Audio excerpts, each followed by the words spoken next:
creativity seems related to IQ in that more people with higher IQs are likely to be creative, or if you take people who are noted for their creativity, there's a high probability that they'll have a higher IQ. But there's more to it than IQ. And what creativity seems to be associated with, then again, depends on whether or not, on how you define creativity. Because you could define it as the sum total of creative achievements that you've made in your life, which would be the actual production of, say, artifacts of one form or another, performances or inventions or artworks or what have you. We'll go over the dimensions in a minute. Or you could also define it as the proclivity to engage in creative thought. And I think we'll start with that first. So what does it mean to think creatively? It's sort of like, it's something like this. Imagine that I tossed you out an idea, and there's some probability that when I tossed you that idea, that will trigger off other ideas in your imagination. So you think about it as a threshold issue. If you're not very creative, I'll throw you an idea, and hardly any other ideas will be triggered, and the ones that will be triggered are going to be very closely associated with that initial idea. So let's say I tossed each of you an idea, and I asked you to tell me the first thing that comes to mind. Okay, so what we would see first is that the first thing that comes to mind in all likelihood would be shared by many of you. Okay, so then you can think about that as a common response, right? And so that's a less creative response. And then there'll be some things that come to mind for you that are so idiosyncratic that you're the only person that thinks it and no one can understand it. Well, that's also not exactly creative, because the thing that for something to be creative, it has to be novel and useful at the same time. That's sort of the rough definition. Creative, something creative is novel and useful. And obviously, there's a certain amount of judgment that goes along with that, clearly. But if it's too novel, then no one else can understand it, and it's unlikely to be useful. So there's a range of convenience. So anyways, if you want to decide if something's creative, like what we would do, I could say to you, okay, in the next 3 minutes, I want you to write down all the uses you can think of for a brick. So someone tell me a use for a brick. Breaking windows. Yes, okay. What else can you use a brick for? Build a wall. It's a very small wall. A wall for ants. And what else? Paperweight.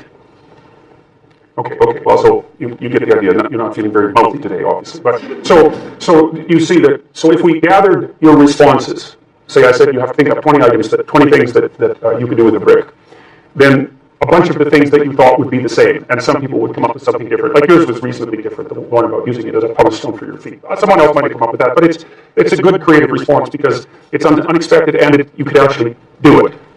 So anyway, so you get a graph of probability of response, right? And the more probable, the less creative, roughly speaking. It's not the only criteria though, because you also have to look at utility. So if I said, okay, you've got 3 minutes to write down as many uses as you can think of for a brick, I would score that in a variety of ways. The first thing I would do is just figure out how many uses you generated. That's called fluency. And we could also do that. I could just say, write down as many words as you can that begin with the letter S in 3 minutes, or that begin with the letter C, or 4-letter words that begin with the letter D. No, I can constrain it. And if I counted how many words you generated, if I had an IQ measure and I had a measure of how many words you generated, IQ plus the number of words that you generated would be a better predictor of your creativity than just IQ.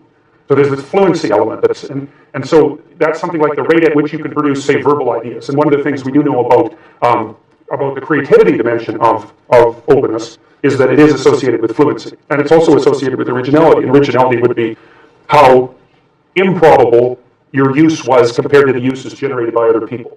So you can think of, you get thrown an idea, and there's some probability that will co-activate other ideas. And if it co-activates many other ideas, that's like fluency. And if it co-activates ideas that are quite distant from the original idea, something like that, and you could track distance by comparing it to probability that other people have generated it, then that's also another indication of creativity. So they have to be many unlikely responses that are useful. That's what creativity is, roughly speaking. And then you can fractionate it into different dimensions. So that's creative thinking. But then creative achievement would be the ability to take those original ideas and then actually to implement them in the world. And that's obviously much more different than merely being creative. And then what creativity is depends on which of those measurement routes that you take. Now, I developed a questionnaire with one of my students, Shelley Carson, it's just about 30 years ago now, 20 years ago, I guess, called the Creative Achievement Questionnaire. And I'll show you that here. And I'll show you some of the things that are interesting about it. You hear very frequently people say things like everyone's creative. It's like, that's wrong, okay? It's wrong. It's just as wrong as saying that everyone's extroverted. First of all, you have to be pretty damn smart to be creative, because otherwise you're just going to get to where other people have already got, and that's not creative by definition. So So being fast and being out there at the front of things really makes a difference. And then you also have to have these divergent thinking capabilities, and that's part of your trait structure. And creative people are really different than non-creative people. Partly because, for example, they're highly motivated to do creative things and to experience novelty and to chase down the aesthetic experiences and to attend movies and to read fiction and to go to museums and to enjoy poetry and to enjoy music that's not conventional music, for example. These aren't trivial differences. And so it's a real misstatement to make the proposition that everyone's creative. It's just simply not the case. It's a matter of wishful thinking. It's like saying that everyone's intelligent. It's like, well, if everyone's intelligent, then the term loses all of its meaning, because any term that you can apply to every member of a category has absolutely no meaning. Now, that doesn't, and the other thing you want to be thinking about here is that don't be thinking that creativity is such a good thing. It's a high-risk, high-return strategy. So if you're creative, you just try this. There's creative people in this room, man. You guys are going to have a hell of a time monetizing your creativity. It's virtually impossible. It's really, really difficult because, first of all, let's say you make an original product. You think the world will be the pathway to your door if you build a better mousetrap. It's like, that's complete rubbish. It isn't true in the least. If you make a good creative product, you've probably solved about 5% of your problem. Because then you have marketing, which is insanely difficult, and then you have sales, and then you have customer support, and then you have to build an organization, and you have to, if it's really novel, you have to tell people what the hell the thing is. We built this future authoring program, right, and it's available for people online. So how do you market that?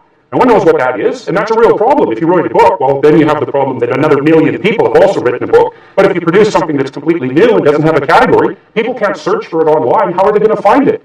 So you just have, and then you have pricing problems, and it's really unbelievably difficult to produce something creative and then monetize it. And even worse, if you're the creative person, let's say you have a spectacular invention, you've got no money, right? You've got no customers. Those are big problems. And so maybe you go and you find a venture capitalist. We start with family and friends, because that's how it works. You raise money for your product. You raise money from your family and friends. That's assuming you have family and friends that have some money and that they're going to give it to you. And most people aren't in that situation. So it's a terrible barrier right off the bat. And then, of course, you're putting your family and friends at substantial financial risk, because the probability that your stupid idea is going to make money is virtually zero, even if it's a really brilliant idea.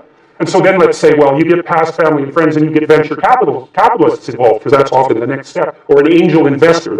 There's steps in building a business. Family and friends, angel investor, that's some rich guy that you happen to meet some way who's into this sort of thing and is willing to provide you with some money to get your product off the ground. Well, how much of your product is that person going to take? Well, most of it. And then if you get a venture, and no wonder, because, you don't have any money, how are you going to bargain for control over your product? He'll just say, well, do you want the money or not? And if your answer is no, then he'll go and do something else with his money. It's not like there's no shortage of things that you can do with your money. There's a million things you can do with it. So you're not in a great bargaining position.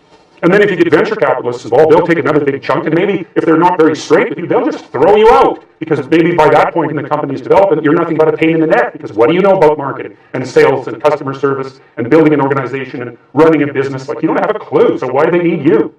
So even if you're successful at generating a new idea and you put it into a business, the probability that you, as the originator of the idea, are going to make some money from it is very, very low.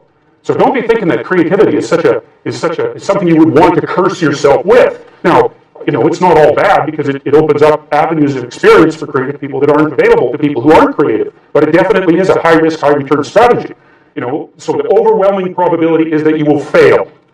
But a small proportion of creative people succeed spectacularly. And so it's like a lottery in some sense. You're probably going to lose. But if you don't lose, you could win big. And that keeps a lot of creative people going. But also, they don't really have much choice in it, because if you're a creative person, you're like a fruit tree that's bearing fruit. So you don't really you can suppress it, but it's very bad for you. The creative people I've worked with is, if they're not creative, they're miserable, so they have to do it. But And there's real joy and pleasure in it, and psychological utility, but that doesn't necessarily mean that it's it's certainly not a conservative strategy for moving forward through life.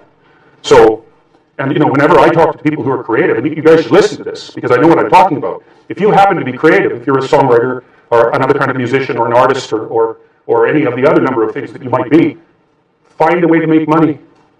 And then practice your craft on the side, because you will starve to death otherwise. Now, for some of you, that won't be true, but it's a tiny minority. Your best bet is to find a job that will keep body and soul together and parse off some time that you can pursue your creative thing, because then, well, as a long-term strategy, a medium to long-term strategy, it's a better one. But it's got incredibly difficult for people, musicians, for example, it's incredibly difficult for new musicians to monetize their craft, even if they're really, really good at it. So so anyway, so don't be, so I say, well, everyone's not creative, and everybody goes, oh, that's terrible. It's like, it's not so terrible. It's not self-evident that you would curse someone with high levels of creativity. So, all right, so here's how our creative achievement questionnaire works. What we did essentially was we thought up how many domains there are in which you might be creative. And this is, remember, when you're designing a questionnaire, you want to be over-inclusive because the statistics will take care of it, right? So you can take a big area of potential, you can take a large area and aim your questionnaire at it, and you can do statistics post hoc to see if you're covering the area. If the things that you're measuring are nicely correlated, there's something about them that's similar. If they're not correlated, then maybe you're measuring two different things and you can get rid of one of them. That's fine. So we did start with a pretty wide range. We thought, okay, well, what domains can you be creative in? Visual arts, painting and sculpture. Then we had experts sort of rank order levels of achievement within those domains. And so if you were a painter, 0 gives you, I have no training or recognized talent in this area. Okay, so you really want to keep an eye on the zeros, all right? So then I've taken lessons, people have commented on my talents, I've won a prize, my work has been critiqued in national publications. All right, so you get 0 to 7 points, but you can indicate more than, maybe that's happened to you more than once. So, and what happens, this is interesting, is that the higher you are up in this hierarchy, the more likely it is that those things have happened to you more than once. And that's another example of this weird thing called the Pareto principle or Price's law, which is that it's sort of, as good things happen to you, the probability that more good things will happen increases. Right, so because once you're famous, people give you all sorts of opportunities to do other things, right? So your success doesn't go like this. It goes like this, 0, 0, 0, skyrocket. That's how it works. But getting from zero to one, if you're starting a business, the hardest customer you'll ever get is your first one, and then the second hardest one will be your second one. It's virtually impossible to get a first customer, because they're going to say to you, first of all, you're going to be selling to people who are basically conservative, and they're not going to be willing or able to evaluate whether your damn product is good for anything. So they'll say, well, who are your other customers? And if your answer to that is, well, we don't have any, it's like, well, then what? They're going to be the first one. No, because people don't stick their necks out at all, not a bit, ever. And so unless you're well established in the market, especially if you're dealing with a big company, you can just bloody well forget it. It's like a 3-year sales cycle anyways. It's because big corporations move very, very slowly. And you might be able to find a small company that doesn't have much money who would be willing to use your stupid product for nothing if you're really nice to them. And you can get one customer that way. It's very, very difficult. And so you'll end up, and what do you think the royalty, just out of curiosity? So I've written a book, it's going to be published by Penguin Random House in January. What do you think the royalty is for an author on a book? So you make something creative, you get a percentage of the sale. What do you think the percentage is? Just out of curiosity. Yes. Yeah, it's like 5%. So think about that. So that means that you make your thing and 95% of it belongs to someone else. And that's if things are going quite well for you. And it doesn't really matter what you manufacture or produce. That's about what you can expect. Sales, marketing, distribution, it eats it all up. So well, anyways, you need to know these things because they're not self-evident. Okay, so it seems to be working all by itself. All right, so let's take a look. Well, how else can you have creative achievement? Well, you can be a musician. I have no training or recognized talent. Recordings of my composition have been sold publicly. That's the top end. My composition has been copyrighted, recorded, critiqued in a local publication. I have composed an original piece of music. Well, let's try this. How many of you have composed an original piece of music? Wow, there's lots of creative people in here. That's very impressive. So there must be 10 or 11 people in here. Oh, that's cool. So how about your composition has been copyrighted? How about the recordings have been sold publicly and actually sold? How many people? 2? 2. Okay. Well, so what you can see is there's a rapid drop-off in the number of people who say yes. How many of you fit into category 0? I have no training or recognized talent in this area. Yeah. Okay. 0 is the median score on all of these. Median is the score that's the most likely for people to have, right? It's different than the mean. Median score is 0. So what's the median score in the entire creative achievement questionnaire? 0. You add up over all 13 domains, the most typical score is 0. So that's how creative people are. They're 0 creative. Not at all. Yes? So it's not even necessarily that everybody has a certain degree of creativity, but for the most part, most of them are not really creative at all. No, the thing is, you could say that all people are creative and that all people can generate ideas, but the issue isn't whether or not you can generate ideas, it's whether or not you can generate ideas that are different from the ideas that other people generate. That's the critical issue. Because, it depends on how you define it. Well, the novelty is a huge part of it, but that's sort of built into the definition of creative. It has to be novel and useful. And if your idea that you generate is the same as the idea that a bunch of other people have, it's an idea, fair enough. And if you define creativity that way, then everyone's creative. But it's a foolish way of defining creativity because everyone does it. Creative people are slightly tilted towards extroversion, but that's not the fundamental dimension. Okay. And introverted people like to spend time alone, and there's plenty of creative introverted people. Another personality dimension is known as neuroticism, somewhat unflatteringly, and it's an index of sensitivity to negative emotion. So that if you know people who are volatile, they're touchy and they tend to fly off the handle, or they're sad or morose or anxious or tend to avoid stressful situations, then they tend to be higher in trait neuroticism, and that's specifically a negative emotion dimension. Extroversion is an index of positive emotion, and so they're separate biological systems, positive and negative emotion. I'm trying to get us back to creativity. Yeah. Well, the third category is agreeableness. Agreeable people are compassionate, and they basically live for close, intimate, personal relationships. There's conscientious people who are dutiful, and then there are open people. And the open people, the dimension is called openness to experience. They are people who are fundamentally interested in ideas. So if you're talking to an open person, they will immediately move the conversation to the discussion of ideas. So most of the people in the audience tonight, for those who aren't here for political curiosity, are here because they're open people. They want to hear an intellectual discussion, and so open people are interested in ideas. That's the intellect component of openness, and then they're also interested in aesthetics, and that would be where the artists really. Intellect and aesthetics is where the artists come out. And the thing that's important to know about that, and it's why I went through all 5 traits, is that these are attributes and ways of looking at the world, ways of behaving that are fundamentally rooted in biology. They're very, very deep. It's not a surface trait by any stretch of the imagination.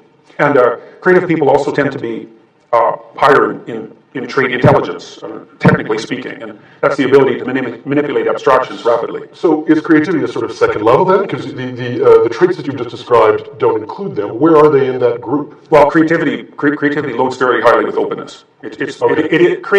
Creativity and openness are probably synonymous, more or less, although it isn't obvious that interest in ideas per se is the same as creativity, but there's very few people who are artistic who aren't very interested in ideas, so they move along the same path very tightly. So let's unpack this notion, because it's axiomatic that creativity and art are indistinguishable. Is that true from the point of view of a psychologist?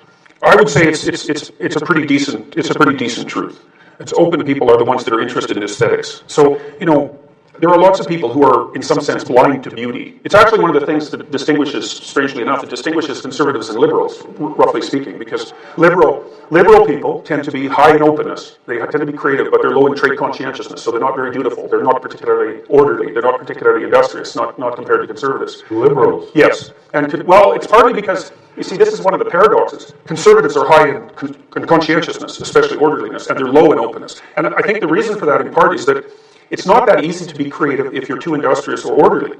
Because imagine you want to be a musician and you're 18, 19 years old, or worse, 25 years old. The thing is that it's an insane thing to do if you're someone who's dutiful and career-oriented and practical, because the probability that you're going to monetize your creativity is so low that it's futile to even attempt it in many situations. And so if you're too concerned with convention and productivity, then that's going to undercut your ability to manifest adherence to your creative vision, which also takes you in all sorts of directions, none of which are necessarily practical. So one of the ways of thinking about creativity is that it's a gambling strategy, and conservatives make low risk, low return, but certain bets, really, and whereas the more liberal types and the more creative types, they make high risk, high return bets, and so almost all of them fail. But those who succeed dramatically, and they also change the world.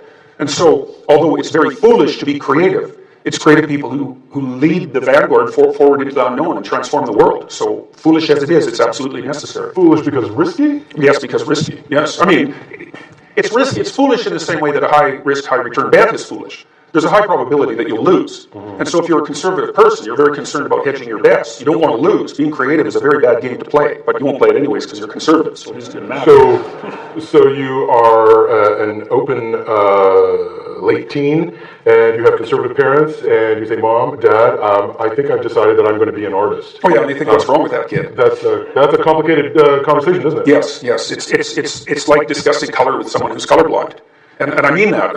It's actually a perverse thing about conservatives in some sense, because the data on the economic utility of artists is really, really strong. I mean, artists and entrepreneurs are the same people, and of course, entrepreneurs are the people who provide all of the vision for the entire capitalist system. They're absolutely necessary. But conservatives tend to be so blind to art that they can't even see that the artists are the people who drive the economy forward. But you make them sound so bad. No, look. I mean. So here's another way of thinking about it. Are we talking about political conservatives and political liberals? Yes, we're also talking about trait like personality traits determine voting patterns to a great degree. So people vote their temperaments. And this is something that's really useful to understand when you're engaged in a political discussion, is that the person across the table from you who holds viewpoints other than yours is not doing it because they're stupid or ill-informed. They're doing it because they are not the same sort of person you are. And the funny thing about creative people versus conservative people, say, or liberal people versus conservative people, is that liberals start companies and conservatives run them.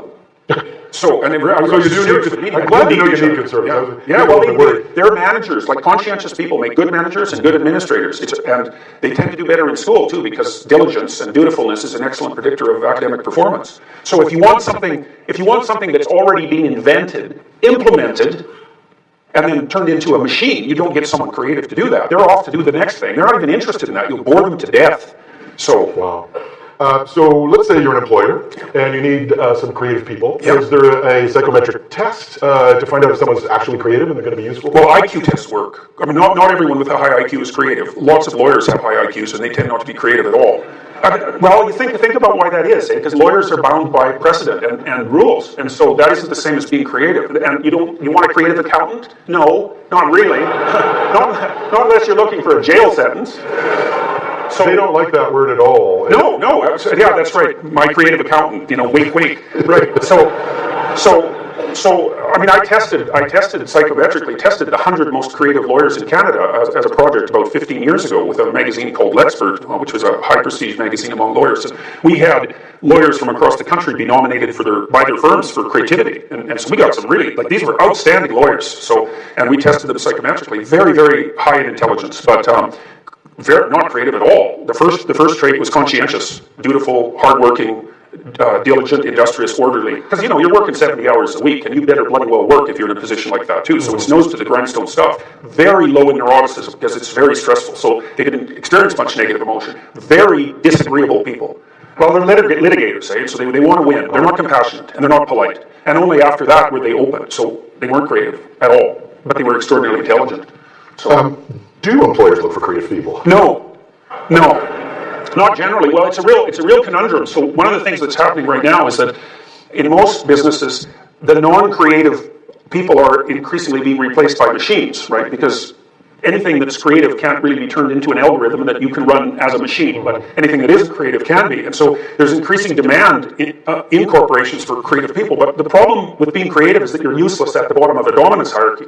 Because at the bottom of a dominance hierarchy, so a power hierarchy, you should do what you're told to do. You're not there to think outside the box. You're there to learn what you're supposed to do and implement it. And creative people are like, that is what they do. Now, what happens, though, to companies is that because they filter all the creative people out at the bottom, and then people start to rise up to the top, you really need creative people at the top because they are the entrepreneurial types, and they're the ones, for example, in law firms, even though lawyers aren't very creative, the more entrepreneurial ones are the ones that bring in all the business. There's like great lawyers who can implement, who can write well and communicate well, they're not a dime a dozen, but they're relatively common. But the ones who are entrepreneurial, who can go out there and drum up new business, man, those people are super hyper valuable and they're very rare. But it's also very difficult to nurse them within any system because systems do not nurture creativity. They're the antithesis of creativity. Because the artist is always the person who stands outside the structure, and so, or maybe builds his or her own structure, which is also why it's hard to evaluate creative people. You can't really, because if they're operating within the confines of a system that has an evaluative structure, they're not creative. So they're a real pain to try to manage and to organize. But you can select them. You select people who are high in intelligence and high in openness. We've done that in California. So I work with this company called the Founder Institute. It's quite a cool company. It's run by this guy named Hideo Resi, and he has now started schools to foster entrepreneurship in 135 different cities. And so we're testing in 8 languages, and we can reliably select people who will have a functioning business within a year. You select them for high openness and high intelligence, roughly speaking. So it's certainly something you can do. But then you have to figure out what you're going to do with those people, because telling them what to do isn't going to work, and putting them in a box is completely counterproductive. So they're very annoying, even though they're hyper necessary. Like, personality traits determine voting patterns to a great degree, so people vote their temperaments. And this is something that's really useful to understand when you're engaged in a political discussion, is that the person across the table from you who holds viewpoints other than yours is not doing it because they're stupid or ill-informed. They're doing it because they are not the same sort of person you are. And the funny thing about creative people versus conservative people, say, or liberal people versus conservative people, is that liberals start companies and conservatives run them. So, and then, So you do need, I'm glad to know you need conservatives. Yeah, well, they're managers, like conscientious people make good managers and good administrators. And they tend to do better in school too, because diligence and dutifulness is an excellent predictor of academic performance. So if you want something that's already been invented, implemented, and then turned into a machine, you don't get someone creative to do that. They're off to do the next thing. They're not even interested in that. You'll bore them to death. So, wow. So let's say you're an employer and you need some creative people. Yep. Is there a psychometric test to find out if someone's actually creative and they're going to be useful? Well, IQ tests work. I mean, not everyone with a high IQ is creative. Lots of lawyers have high IQs and they tend not to be creative at all. Well, you think about why that is, because lawyers are bound by precedent and rules, and so that isn't the same as being creative. And you want a creative accountant? No, not really. not unless you're looking for a jail sentence. So they don't like that word at all. No, yeah, that's right. My creative accountant, wink, right? So I mean, I tested psychometrically tested the 100 most creative lawyers in Canada as a project about 15 years ago with a magazine called L'Expert, which was a high prestige magazine among lawyers. And we had lawyers from across the country be nominated for their best adherence to your creative vision, which also takes you in all sorts of directions, none of which are necessarily practical. So one of the ways of thinking about creativity is that it's a gambling strategy, and conservatives make low risk, low return, but certain bets, really. And whereas the more liberal types and the more creative types, they make high risk, high return bets. And so almost all of them fail. But those who succeed dramatically, and they also change the world. And so, although it's very foolish to be creative, it's creative people who lead the vanguard forward into the unknown and transform the world. So foolish as it is, it's absolutely necessary. Foolish because risky? Yes, because risky. Yes. I mean, it's risky. It's foolish in the same way that a high risk, high return bet is foolish. There's a high probability that you'll lose. And so if you're a conservative person, you're very concerned about hedging your bets. You don't want to lose. Being creative is a very bad game to play, but you won't play it anyways because you're conservative, so it isn't going to matter. So you are an open late teen, and you have conservative parents, and you say, Mom, Dad, I think I've decided that I'm going to be an artist. Oh yeah, and they think what's wrong with that kid? That's a complicated conversation, isn't it? Yes. It's like discussing color with someone who's colorblind. And I mean that. Like, it's actually a perverse thing about conservatives in some sense, because the data on the economic utility of artists is really, really strong. I mean, artists and entrepreneurs are the same people. And of course, entrepreneurs are the people who provide all of the vision for the entire capitalist system. They're absolutely necessary. But conservatives tend to be so blind to art that they can't even see that the artists are the people who drive the economy forward. But you make them sound so bad. No, look, I mean, so here's another way of thinking about it. Are we talking about political conservatives and political liberals? Yes, we're also talking about trait. Creative people are slightly tilted towards extroversion, but that's not the fundamental dimension. Okay. And introverted people like to spend time alone, and there's plenty of creative introverted people. Another personality dimension is known as neuroticism, somewhat unflatteringly, and it's an index of sensitivity to negative emotion. So that if you know people who are volatile, they're touchy and they tend to fly off the handle, or they're sad or morose or anxious or tend to avoid stressful situations, then they tend to be higher in trait neuroticism. And that's specifically a negative emotion dimension. Extroversion is an index of positive emotion. And so there are separate biological systems, positive and negative emotion. They're trying to get us back to creativity. Yeah. Well, the third category is agreeableness. Agreeable people are compassionate, and they basically live for close, intimate, personal relationships. There's conscientious people who are dutiful, and then there are open people. And the open people, the dimension is called openness to experience. They're people who are fundamentally interested in ideas. So if you're talking to an open person, they will immediately move the conversation to the discussion of ideas. So most of the people in the audience tonight, for those who aren't here for political curiosity, are here because they're open people. They want to hear an intellectual discussion. And so open people are interested in ideas. That's the intellect component of openness. And then they're also interested in aesthetics. And that would be where the artists really... Intellect and aesthetics is where the artists come out. And the thing that's important to know about that, and it's why I went through all 5 traits, is these are attributes and ways of looking at the world, ways of behaving that are fundamentally rooted in biology. They're very, very deep.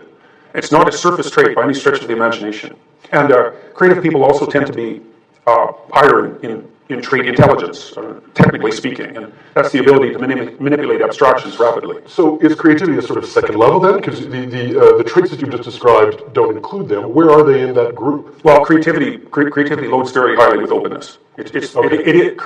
Creativity and openness are probably synonymous, more or less. Although it isn't obvious that interest in ideas per se is the same as creativity, but there's very few people who are artistic who aren't very interested in ideas, so they move along the same path very tightly. So let's unpack this notion, because it's axiomatic that creativity and art are indistinguishable. Is that true from the point of view of a psychologist?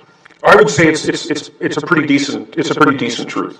It's open people are the ones that are interested in aesthetics. So, there are lots of people who are, in some sense, blind to beauty. It's actually one of the things that distinguishes, strangely enough, that distinguishes conservatives and liberals, roughly speaking, because liberal people tend to be high in openness. They tend to be creative, but they're low in trait conscientiousness, so they're not very dutiful. They're not particularly orderly. They're not particularly industrious, not compared to conservatives. Liberals? Yes. Well, it's partly because, you see, this is one of the paradoxes. Conservatives are high in conscientiousness, especially orderliness, and they're low in openness. And I think the reason for that, in part, is that it's not that easy to be creative if you're too industrious or orderly. Because imagine you want to be a musician and you're 18, 19 years old, or worse, 25 years old, Well, the thing is that it's an insane thing to do if you're someone who's dutiful and career-oriented and practical, because the probability that you're going to monetize your creativity is so low that it's futile to even attempt it in many situations. And so if you're too concerned with convention and productivity, then that's going to undercut your ability to buy their firms for creativity. And so we got some really, these were outstanding lawyers, and we tested them psychometrically, very, very high in intelligence, but very not creative at all. The first trait was conscientious, dutiful, hardworking, diligent, industrious, orderly. Because, you're working 70 hours a week, and you better bloody well work if you're in a position like that, too. So it's nose to the grindstone stuff. Very low in neuroticism, because it's very stressful. So they didn't experience much negative emotion. Very disagreeable people.